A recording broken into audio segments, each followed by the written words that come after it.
Continuando con la exposición sobre oscilaciones amortiguadas y forzadas, vamos a ver la parte de aplicaciones, ¿no? Y vamos a ver también más adelante un ejemplo.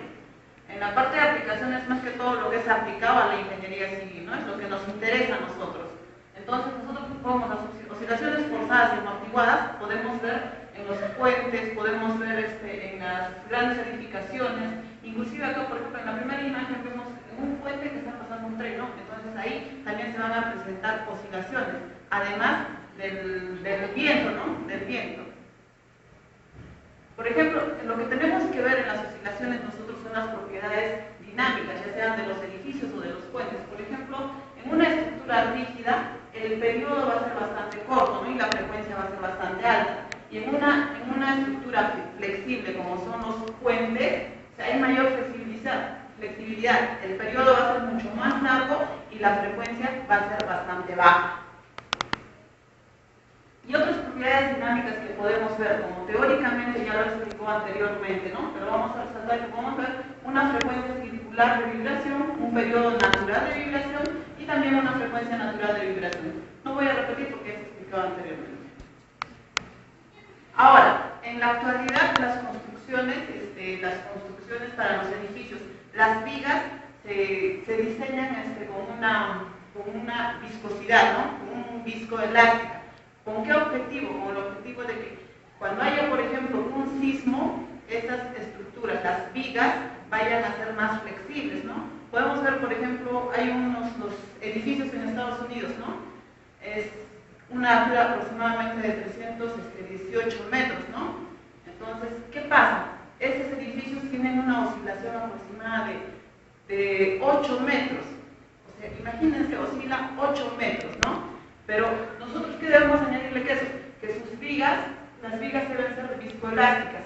Entonces, para que estas vigas sean viscoelásticas, o una viga laminada de 3 capas, como un tratamiento de capa restringida. Entonces, ¿qué hacen? ¿No? Le ponen una base, que es una capa elástica, le ponen una capa elástica restringente y una capa viscoso-elástica. ¿Ya? Entonces, una configuración deformada sería así, ¿no? O sea, vemos que esta viga va a ser mucho más flexible. Entonces, esta construcción ya no sería tan rígida, ¿no? Va a ser mucho más flexible. Entonces, esto va a hacer que cuando haya un sismo o cuando haya los vientos bastante de gran velocidad, esto va a hacer que oscile, ¿no? Entonces va a haber amortiguamiento. Entonces, como oscila, no va a haber a desmoronarse, ¿no? Antes de ver el ejemplo, les voy a comentar algo, ¿no? Como hemos podido, seguramente algunos ya los hemos leído, ¿no? Hablamos del puente de Tacoma, ¿no? Por ejemplo, es un caso bastante peculiar, bastante crítico también se puede decir, ¿no? Porque ¿qué pasa? Que este puente de Tacoma ha estado diseñado, por ejemplo, para que resista velocidades hasta de 240 kilómetros por hora, ¿no? Pero ¿qué pasa? Que si yo no recuerdo, en 1941 este puente se ha desmoronado, o sea, se ha venido abajo solo con una velocidad de 71 kilómetros por hora. O sea, imagínense, ¿no? Pero entonces, ¿qué es lo que se ve en ese caso, no? Entonces, la frecuencia natural de este puente, la frecuencia natural de este puente ha sido igual a la frecuencia del viento, ¿no? Sin importar que la velocidad haya sido menos, ¿no? Cuando estas dos frecuencias se igualan, ¿no? Llegan a coincidir, entonces ahí es donde se desmoronó el puente, ¿no? Otro caso también peculiar que voy a mencionar es cuando se dice, ¿no? Que si un gran número de soldados pasan por un puente, ¿no?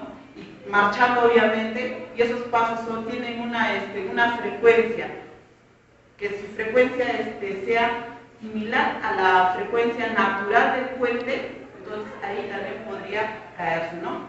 Pero ojo, a veces eso no se presenta, no son casos totalmente particulares. Además podemos, por ejemplo, bueno, vamos a continuar con el ejemplo práctico, ¿no? Acá el ejemplo dice, supongo que está examinado en la suspensión de un carro de 2.000 kilogramos, ¿no? De masa. La suspensión se comprime en 10 centímetros, ¿no? Debido a todo el peso del carro.